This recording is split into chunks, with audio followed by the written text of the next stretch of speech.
Oi, pessoal, sejam bem-vindos ao nosso podcast Trend Futuro, uma parceria entre a Fundação CDL, a Junior Achievement, e aqui falamos sobre empreendedorismo, mercado de trabalho e educação financeira para nós, jovens. Meu nome é Bárbara. E eu sou o Thiago.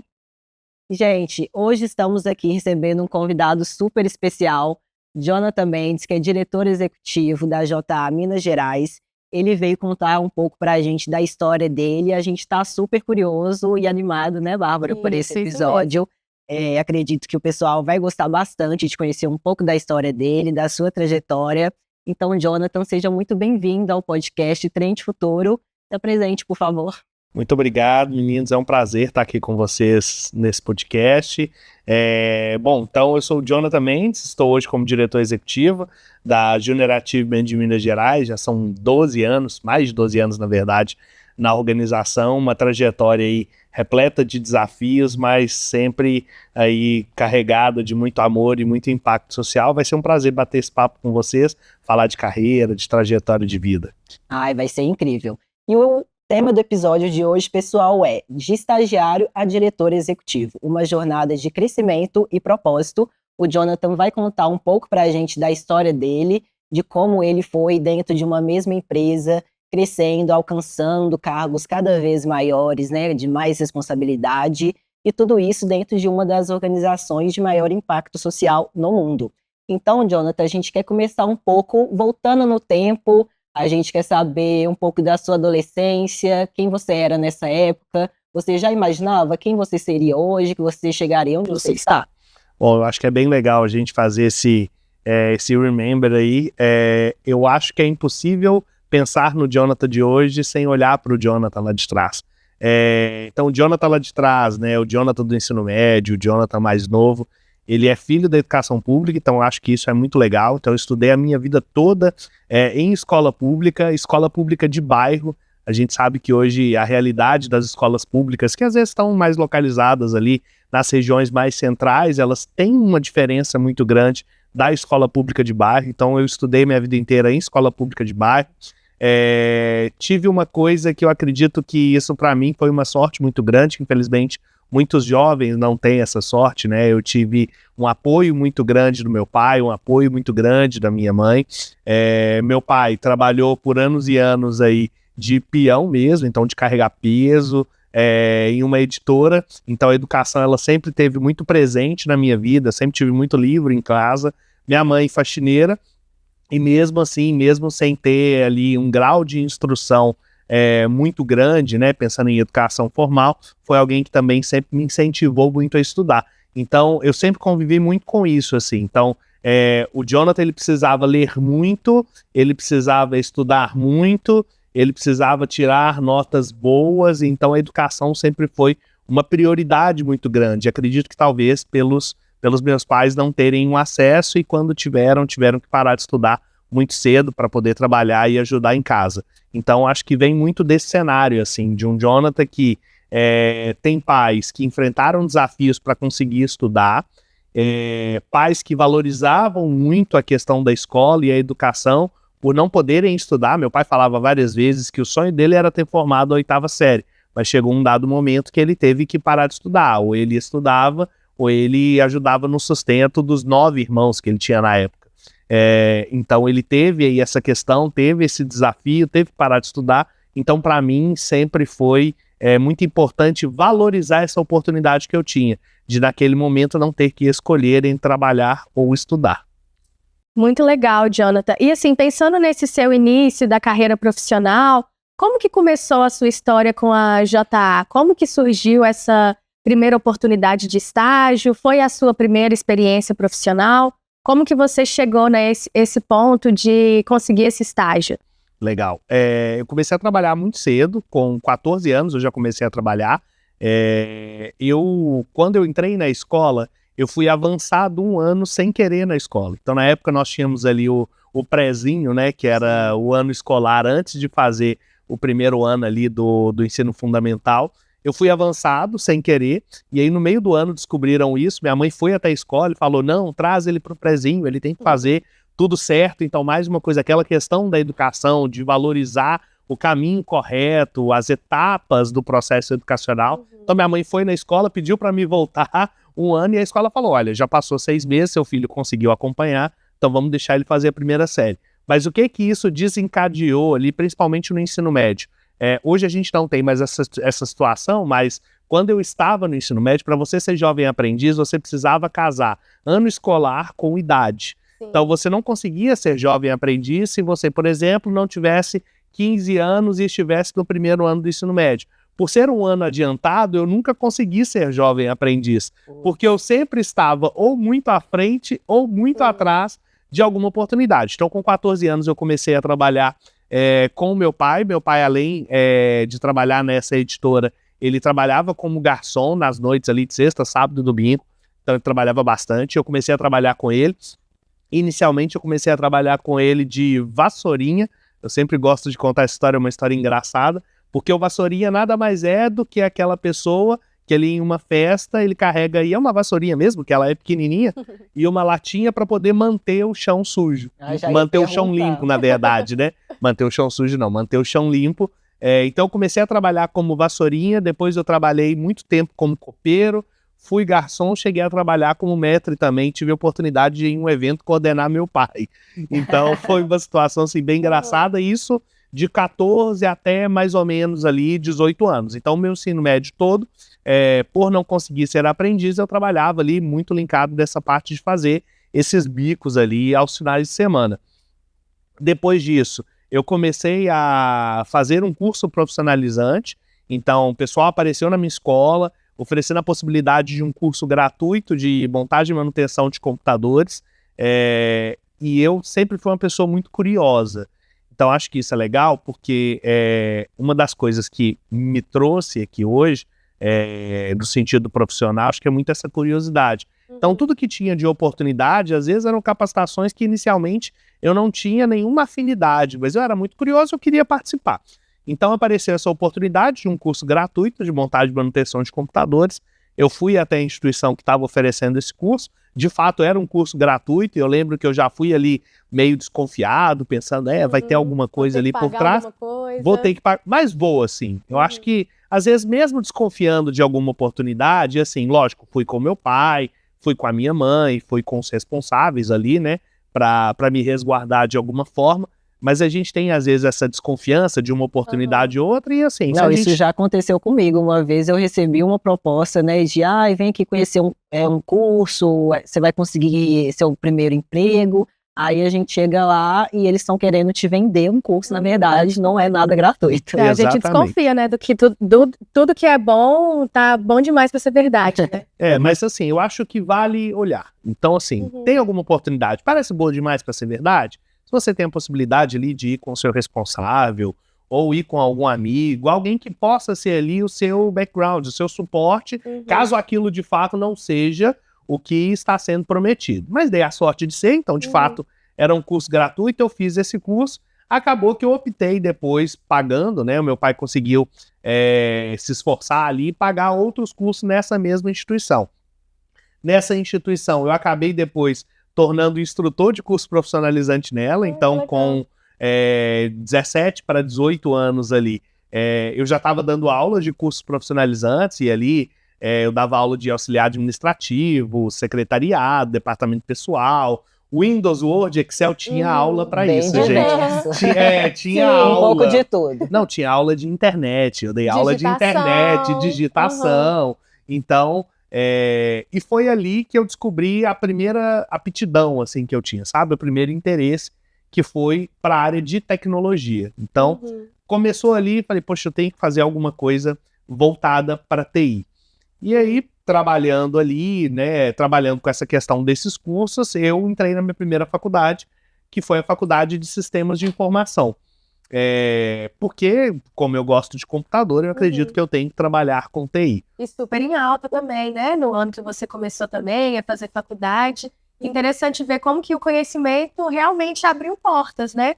Te mostrou um novo mundo, mais oportunidades. Exatamente. E isso foi legal, porque assim, aí eu entrei na Faculdade de Sistema de Informação, eu consegui uma bolsa pelo Enem de 50%. Então, esse é um ponto também que eu gosto de reforçar muito. Mesmo hoje, né, que eu já tive outras oportunidades de capacitação, eu nunca custeei 100% de nada que eu me capacitei. Eu sempre busquei alguma forma de ter uma bolsa, de ter algum desconto, de fazer aquilo de forma gratuita. Então, de lá para cá até hoje, nunca na minha vida eu paguei integralmente por nenhum tipo de capacitação. Então, eu acho que esse é um ponto legal, porque foi sempre buscando oportunidades, buscando formas. A gente que...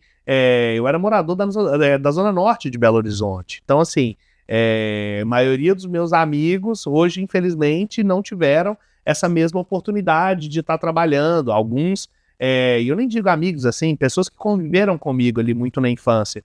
Alguns deles, infelizmente, hoje não estão vivos, alguns foram presos. Então, essa é a realidade, muitas das vezes, de quando você mora em um local que tem um índice de vulnerabilidade um pouco mais alto. Sim. E você está na escola pública, então, assim, pegava carona para ir para a escola com o motorista do ônibus. Então, tudo que tinha de possibilidade de desconto, de coisa de graça, de alguma bolsa, eu estava lá fazendo. E aí, nessa faculdade de sistema de informação, chegou no meio do curso, eu falei, cara, isso não é para mim.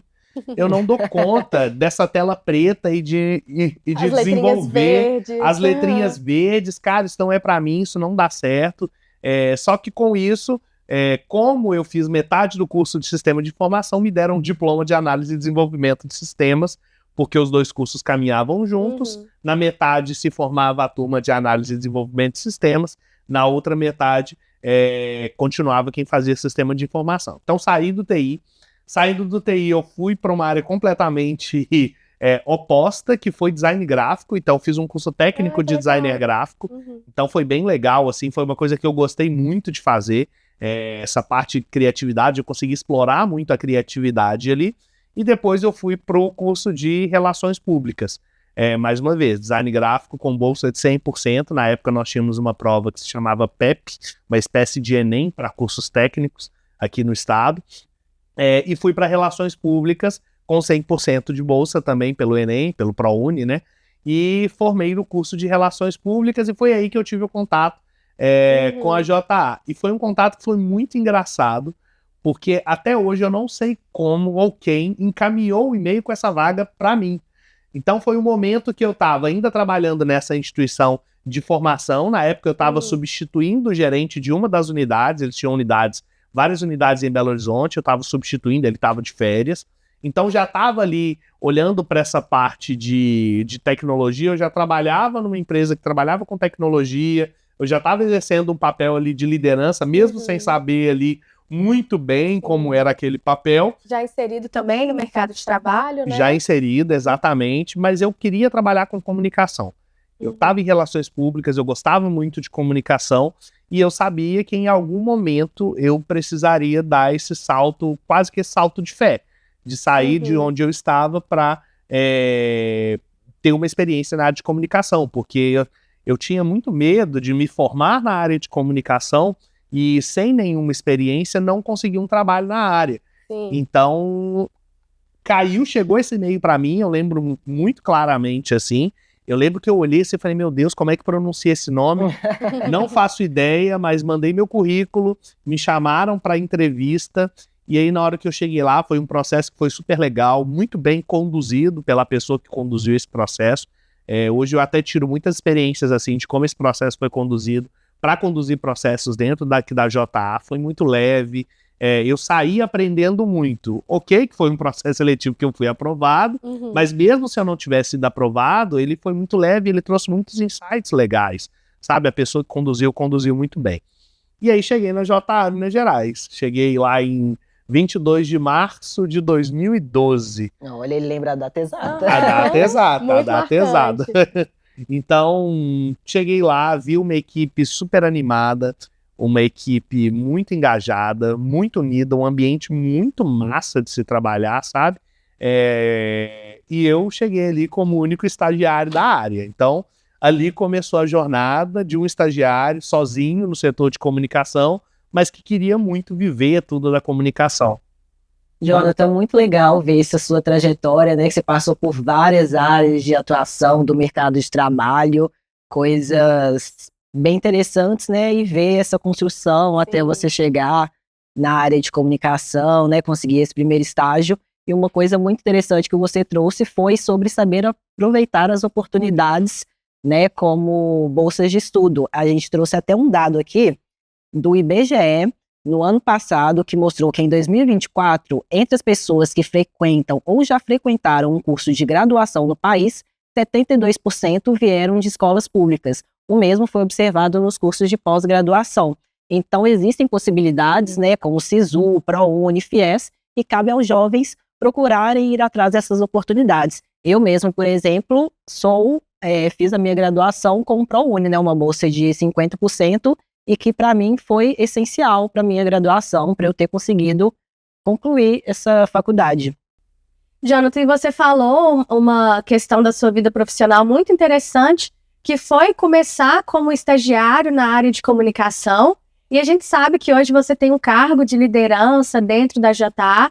E aí, como que para a gente conhecer um pouco melhor sobre a sua jornada, como que foi esse desenvolvimento? Você começar como estagiário da área de comunicação, ir para um cargo de liderança, como foi esses pequenos passos, assim, dentro da empresa até chegar no lugar onde você está hoje? Legal. Como estagiário, né, eu tinha muita vontade de viver tudo da comunicação. Então, como era o meu primeiro contato, eu vinha de uma área que era completamente diferente, então eu queria trabalhar com o design, eu queria organizar evento, eu queria escrever uma matéria para o site, eu queria cuidar do Facebook, então eu queria fazer de tudo um pouco. Então acho que esse foi um ponto legal, porque isso fez com que eu me envolvesse em todas as áreas que a comunicação ela estava sendo utilizada dentro da organização, sabe? Então essa vontade, sabe? Essa proatividade foi um ponto que foi muito legal. Eu sempre tive comigo assim também, né? Até por ter essa preocupação de talvez se formar e não ter um emprego na área, quando surgiu essa oportunidade eu quis agarrá-la muito forte. Então, além dessa curiosidade, eu sempre me preocupei muito em entregar um bom trabalho. Então, se eu estou me envolvendo em eventos, poxa, eu quero entregar um evento que tem uma organização legal. Se eu estou trabalhando com a questão do design, então eu já vinha do design gráfico, poxa, eu quero fazer um design legal. Então, era uma forma ali de aliar essa curiosidade a uma vontade de entregar um bom trabalho para que quando eu me formasse, esse trabalho fosse reconhecido e eu tivesse a oportunidade ali de talvez ser contratado pela JA. Então, diariamente era pensando nisso. Como que eu posso melhorar isso que está sendo feito? Como que eu posso entregar um trabalho legal? Sempre me comuniquei com todas as outras áreas, então aquela questão da curiosidade. Eu costumo falar que eu sou uma das poucas pessoas de comunicação, e aí eu falo que eu tenho muitos amigos da área de comunicação que gosta de números, que gosta da parte financeira, que geralmente a gente foge um pouco, né? Tem gente que não acha, né, que existe isso na comunicação, mas existe. Mas tem, gente, tem mesmo. O pavor por matemática persiste para algumas pessoas, né? Pois persiste, assim. Mas, gente, olha, a gente trabalha com comunicação, porque eu ainda acredito que eu trabalho com comunicação. Nada comunica melhor que números. É verdade. Então não tem nada que comunica melhor do que um bom número, do que um bom resultado. Então são nossos aliados, gente. Os números são nossos aliados. Então conversava muito com o financeiro, conversava muito com projetos. E aí que eu tive a oportunidade de participar de um evento de capacitação da Rede Júnior Achievement. Esse é um evento que ainda acontece anualmente, mas em 2012 ele aconteceu em Belo Horizonte. E aí a gestora da época, né, que era a diretora executiva na época, ela falou assim, vamos levar o Jonathan, ele sempre está envolvido em tanta coisa, vamos levar. E aí eu fui, lá tinham várias dinâmicas assim para desenvolver liderança, várias atividades, e ali foi a primeira vez que eu tive a oportunidade de liderar algo, que foi quando essa atual diretora executiva falou, não, gente, vocês estão tendo muita dificuldade nessa dinâmica aqui, Jonathan, lidera aí pra gente. E aí foi uma dinâmica que deu super certo, e voltando pro escritório, essa diretora executiva falou pra mim assim, olha, Jonathan, a partir de hoje eu vou te dar mais desafios e você vai liderar ações grandes, que eu acredito que você dá conta. Fiquei com muito medo, Imagina. Me arrepiei todo, eu acho que isso é normal, acho que o medo faz parte do processo. Isso eu lembro que foi numa sexta-feira. Na segunda-feira ela me deu o principal evento da organização para poder liderar, um evento que envolvia todas as áreas, que é a formatura de um dos nossos maiores projetos. E a Junior Achievement, ela vinha de um histórico que a formatura do ano anterior tinha sido uma catástrofe. Então já uma pressão muito maior, né? Para o seu trabalho, para esse desafio. Gigantesca. Então, assim, foi bem daquele jeito. Olha, tá com medo, vai com medo mesmo. Mas deu super certo, assim. Foi quando eu aprendi a importância de se planejar, porque o medo de dar muita coisa errada me fez planejar muito, a importância de checar tudo aquilo que poderia dar errado. Então foi uma pressão que foi boa, que fez com que eu desenvolvesse e entendesse a importância de diversos aspectos ali. Então, a vida de estagiário foi um pouco disso, assim, sabe? Com essa curiosidade, essa vontade de mostrar o valor, de querer entregar bons trabalhos, e também quando eu percebi e recebi essa oportunidade de liderar algo, assumir esses desafios. Então, tudo que tinha ali que eu pudesse de alguma forma liderar, eu sempre era a primeira pessoa a levantar a mão. Às vezes eu nem sabia como que eu ia fazer aquilo, mas eu levantava a mão e pensava, eu vou buscar pessoas para me ajudar, eu vou buscar uma forma para que isso seja bem feito, mas eu sempre era o primeiro a levantar a mão. Isso é até uma coisa que eu fiquei pensando nessa mudança, né, de cargo, que você saiu estagiário para analista, depois de analista para gerente de operação. Para gerente. Então eu fiquei pensando, será que bateu a famosa síndrome do impostor, que é uma coisa muito comum, né, acontece com a maioria das pessoas quando a gente passa a assumir novas responsabilidades, né? Eu fiquei pensando se isso aconteceu com você ou se você já havia vindo se preparando para esse momento, para assumir um cargo de liderança. Como que foi tomar essa decisão de assumir um cargo de liderança? Ainda mais sendo tão jovem, né? Num contexto muito novo, numa grande empresa. Como que foi esse processo? Nossa, bateu super a síndrome do impostor total, assim. Porque até então eu via trilhando uma carreira, por mais que eu tivesse migrado ali do TI para a comunicação, eu já estava há muito tempo na comunicação. Então, para mim, a comunicação ela era uma área que ela era uma realidade muito forte, que possivelmente eu ia trabalhar nela ali até me aposentar. Vamos colocar dessa forma. Tinha acabado de fazer, inclusive, uma pós-graduação na área de comunicação, quando eu fui promovido a gerente de operações. E foi uma promoção completamente surpresa, porque foi de uma gestora que saiu da JA. E aí, quando ela saiu, ela promoveu uma colega de trabalho a gerente geral para poder assumir, né, a gestão da organização, e me promoveu a gerente de operações. Então, assim, a primeira coisa que eu fiz foi, cara, o meu negócio é comunicação, o meu negócio é cuidar dos eventos, é fazer as artes, é fazer o layout. Então, eu duvidei muito de mim. Só que, assim, quando bateu essa dúvida, eu falei, tá, mas está posto aqui o desafio, eu aceitei esse desafio, então mesmo duvidando eu tenho que dar um jeito, então, de conseguir lidar com esse desafio. Foi quando eu olhei, eu preciso me capacitar. Então, esse foi um ponto muito importante, assim. Então, conseguir fazer essa autoanálise de, cara, isso eu não dou conta, mas eu posso dar conta se eu me capacitar para isso. Então, fui buscar uma capacitação, foi quando eu fiz a minha segunda pós-graduação, que é em gerenciamento de projetos.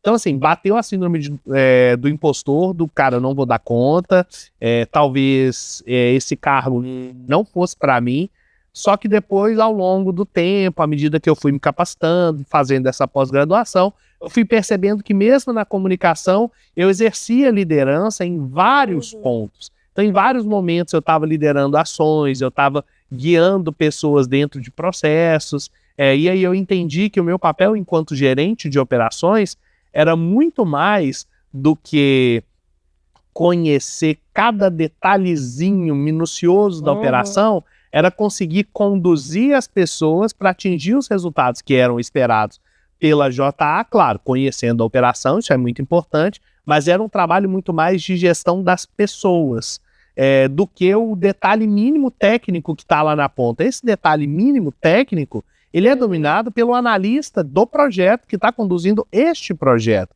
Eu preciso saber sobre o projeto em si, sobre os riscos, né, os custos, tudo que aquele projeto se envolve, mas eu não preciso ter o detalhe micro do que está acontecendo. Então, me capacitando dentro dessa pós-graduação, fui percebendo muito isso. Então, assim, bateu a síndrome do impostor, respondendo a sua dúvida, e a solução na época que eu encontrei foi, eu preciso me capacitar. Já que eu não estou me vendo como este profissional, o que eu posso fazer para que eu me torne este profissional? E aí consegui bolsa também, e aproveitei uma bolsa. Jonathan, e você falou muito sobre a comunicação ao longo da sua carreira, ao longo da sua trajetória profissional. Como que você enxerga a importância da comunicação hoje no seu cargo de gerente de operações? Como que você enxerga que essa comunicação deve ser feita? Como você consegue mantê-la na sua trajetória profissional e no seu cargo hoje? Crucial, crucial. Eu falo que assim, hoje eu te falo assim, não com dado de pesquisa, mas vivencial.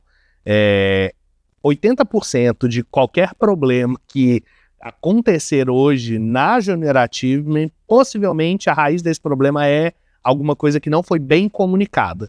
Então, o fato de ter vindo da área da comunicação, então isso me ajudou muito a ter essa percepção e entender como uma comunicação assertiva ela pode eliminar diversos gaps. E eu falo isso para todas as áreas, todas as áreas. Então, a comunicação ela me ajudou muito. Quando eu era gerente de operações, assim, foi surreal, porque eu não dominava muito bem a parte técnica dos projetos, mas pelo fato de ter uma boa comunicação, de conseguir conversar com as pessoas, de entender a necessidade das pessoas, entender a necessidade do parceiro, por ter essa comunicação muito fluida com áreas e com outras esferas, né, de atuação da Junior Achievement, isso me deu um respiro para conseguir me dedicar e entender melhor a parte técnica. Então, hoje eu entendo muito bem a parte técnica da operação, mesmo hoje nós temos... hoje a gente tem uma gerente de operações, mas eu ainda entendo muito a parte técnica e faço questão de entender, eu acho que é importante. Mas na época, ter essa comunicação mais fluida, essa habilidade em comunicação, ela me deu um respiro para conseguir entender a parte técnica. Então, assim, foi super crucial e me ajuda até hoje. E isso só reforça, né, a importância das habilidades comportamentais, as soft skills, que ao longo da sua trajetória você foi reunindo, foi construindo, que foi crucial para você alcançar essa capacidade de liderança, né, de gerir pessoas, tudo isso, né, Bárbara? Sim, com certeza. E é um resultado também dessa busca por oportunidade, saber aproveitar o que está a seu alcance, essa curiosidade. Muito interessante ver como que a curiosidade ela te levou longe, né? Foi abrindo portas e você também com essa vontade de aprender mais e aproveitar essas oportunidades te levaram onde você está hoje, né? Eu falo que eu sempre fui um pitaqueiro, porque eu vi a pessoa do financeiro, por exemplo, construindo um orçamento. Perguntava, o que é isso aí? A gente está construindo o orçamento do ano. Mas para que serve? Então, isso de querer entender, talvez uma área que não era minha. Isso foi muito legal e isso foi mostrando interesse, sabe? Em outras áreas. Mesmo que talvez hoje eu não estivesse aqui na JA, o fato dessa curiosidade, de querer saber um pouco de cada área, de como as coisas funcionam, isso com certeza teria me auxiliado em qualquer outra oportunidade profissional. Então, ser curioso só me trouxe benefício.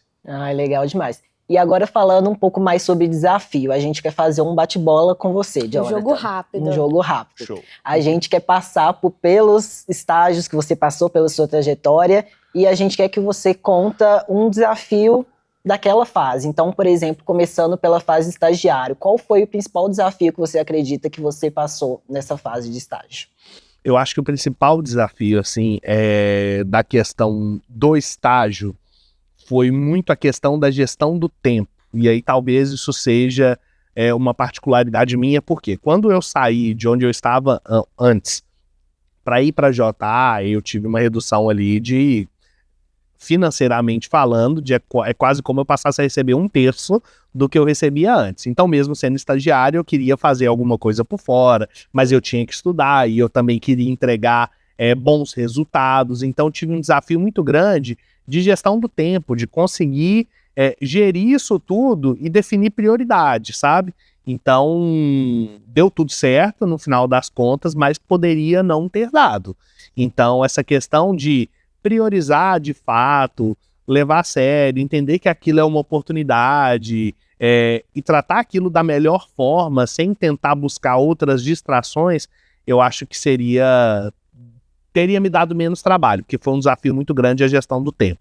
Entendi. Você trouxe um ponto muito importante também, né, Bárbara, que você falou sobre a saída de um trabalho CLT para um estágio, né? Isso aconteceu comigo também. Eu trabalhava CLT, ganhava mais com salário mínimo e de repente precisei encarar, né, por necessidade mesmo de entrar na minha área de trabalho, de passar para um estágio e tive também essa queda na minha receita financeira e tudo mais. Você se preparou para isso? Você tem alguma dica para dar para as pessoas que estão assistindo, que estão nessa transição? Porque isso é muito comum também, né? Eu também passei por isso.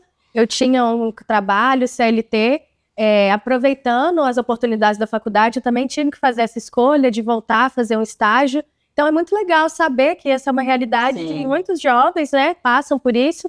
Queria saber também qual a sua dica, Jonathan. A dica é, se planeje, porque eu não me planejei. Então, e isso gerou essa dificuldade de gerir o tempo. Porque quando caiu a ficha de que eu não tinha mais aquela receita financeira que eu tinha antes, eu tive que correr e buscar outras oportunidades. Então, acho que a dica principal porque eu não vi isso de uma hora para outra. Não foi de uma hora para outra que eu falei, olha, vou sair de onde eu estou e vou entrar na área da comunicação. Não, foi uma decisão pensada. Então, assim, a dica que eu dou começou a pensar, começou a cogitar essa migração de área de alguma forma, se planeja para isso, cria, né, uma reserva para que isso impacte o mínimo possível, porque, gente, não tem jeito, assim, vai impactar. A questão financeira, ela é importante. Então, se planejar é o principal ponto. E voltando aos desafios, quais você acha que foram os principais desafios quanto analista e quando gerente? Enquanto analista, acho que o primeiro desafio assim virar a chavinha da cabeça de estagiário para um analista. Acho que esse foi o primeiro ponto, assim, porque enquanto você é estagiário, entende-se que você está num processo de aprendizado, existe um acompanhamento um pouco maior. Quando você se torna um analista, você vai ter mais independência. Então, essa virada de chave, ela foi um desafio para entender, olha, agora como analista eu serei cobrado, como analista eu vou ter que entregar um resultado como um analista. Então, perceber este novo momento profissional, esse foi um grande desafio. E eu acabei vivendo isso, né, porque pela questão de analista júnior, pleno e sênior, a mesma coisa. Entender que são etapas da carreira diferentes e que vão te exigir demandas diferentes, habilidades diferentes, competências diferentes e entregas diferentes. Então, essa virada de chave é um desafio, assim, sempre é um desafio. E como diretor? Cara, como diretor, aí eu já tenho um outro gigantesco desafio, né? Como diretor executivo, assim, para além de todos os desafios de captação de recurso, gestão de pessoas, que aí hoje, toda aquela curiosidade que eu tive em pesquisar todas as áreas, hoje todas estão sob a minha gestão.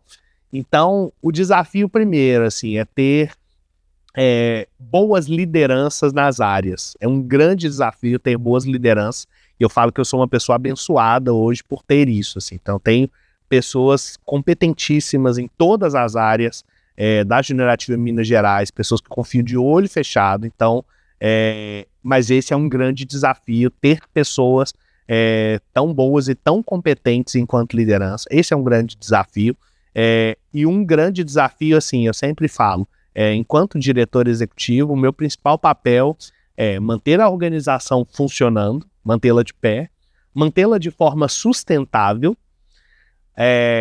pelo menos manter o impacto que ela causa anualmente nos jovens. A gente está falando aqui de uma organização social, não é uma empresa. Então, o nosso produto é a transformação e talvez ali a abertura de uma nova perspectiva para um jovem.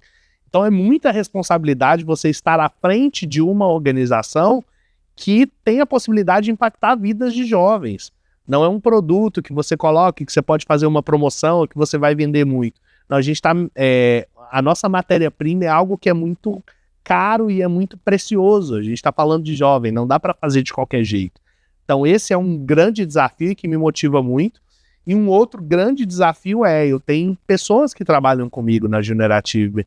Enquanto diretor executivo, eu preciso garantir que elas no final do mês consigam levar o sustento delas para dentro de casa. Então acho que mais do que pensar no impacto também que a gente causa nos jovens, que é lindo, que é maravilhoso, que é o que brilha os nossos olhos e que brilha o meu olho há 12, 13 anos que eu estou na Generative, é garantir que a gente consiga fazer isso dentro de casa, sabe? Como que a gente está impactando as pessoas que estão aqui dentro? Qual que é a qualidade do trabalho, sabe? Que essas pessoas têm? Como que é o ambiente? Elas estão satisfeitas? Elas estão felizes? A gente passa mais tempo trabalhando do que fazendo qualquer outra coisa na nossa vida. Sim. Então, é muito importante garantir, e essa é uma visão que eu tenho como diretor executivo, garantir que esse tempo ele seja prazeroso e que ele, de alguma forma, impacte a vida de quem está trabalhando conosco ali positivamente. Ai, Jonathan, isso é muito lindo. É muito legal ver como que tem organizações que se preocupam também com seus colaboradores, né, Thiago? Total. E para a gente encerrar o nosso papo de hoje, a gente fez essa retrospectiva da sua carreira, desde a sua juventude até o seu papel como diretor hoje. Como que é para você olhar para trás e ver essa sua trajetória tão inspiradora que você construiu, que com certeza vai inspirar muitos jovens aí de casa, como a gente também, né, Thiago? Com certeza. Como é para você olhar para trás e ver essa trajetória linda que você construiu? Acho que primeiro, assim, dá muito orgulho, sabe? Eu acho que a gente tem que se permitir sentir orgulho da gente. Dá muito orgulho, porque foi um caminho que não foi fácil, que teve muitos desafios. Então a primeira sensação é essa, assim, é a de orgulho, sabe? Uma segunda sensação eu sempre posso aprender alguma coisa nova. Mais do que migrar de área. Acho que conversar com pessoas diferentes, entender opiniões diferentes, saber ouvir, eu acho que esse é um ponto que é muito legal, assim. Então, eu sinto que eu sempre tenho algo novo para aprender e foi aprendendo coisas novas que eu cheguei onde eu tô hoje. Então, dá muito essa sensação de como é bom aprender. E uma terceira sensação, assim, é que eu ainda tenho muito gás para queimar. Então, acho que ainda tem muita coisa, eu tenho muito que aprender, eu tenho muito que ensinar, o que compartilhar, e isso é o que tem me motivado, assim.